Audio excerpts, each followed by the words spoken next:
Okay, this time I'm going to demonstrate the 3x5 stack, which is a five-handed stack for, say, draw poker, as if anybody played that anymore. But it's still good for a demo. But in this one, we do a full triple duke, and each of the two sucker hands will get a full pat hand, okay, instead of, three of a kind or, and of course I'll get the top full house. What I've chosen to demonstrate here is a full house. We can do this with flushes. There's all kinds of combinations as you can work out yourself. But to keep it simple, so you can follow it, I've got the sucker number one is in the five-handed game is going to get the queens full of deuces. Sucker number position 3 is going to get kings full of threes, and me at position 5 will get the aces full of fours. Okay, and of course it doesn't matter what the short pair is, the bottom pair. It's the trips that decides who wins. So queens, aces full of anything beats kings full of anything, as you know. But anyway, as they'll perceive it, when you do the stack, they'll see. You explain to them, well, the cheat will make sure the fours go on top of the deck first, and that's your only finagling there.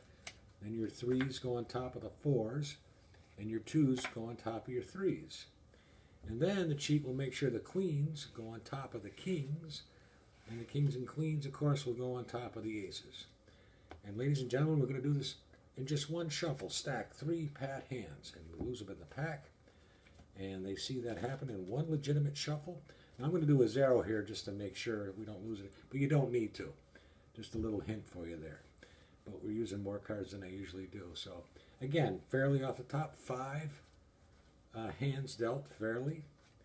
And this is actually quite impressive for real poker players because they understand the complexity involved in arranging cards, probably in their feeble attempts to get a pair, even in themselves. And when they see that you can, in real time, without a cooler, arrange for a first player to get a pat hand, a queens full of deuces, as promised, kings full of threes over here, and of course I get the aces full of fours. So it's a great stack for poker players. Excuse me, bless you. You'll enjoy playing with it, working it out. And there's a lot of ways, a lot of combinations you can do with this. It's unreal. You can different types of hands, straights, flushes, and that you can pull off for pat hands, and ostensibly do this. Anyway, just a little project for everybody. Have fun with it.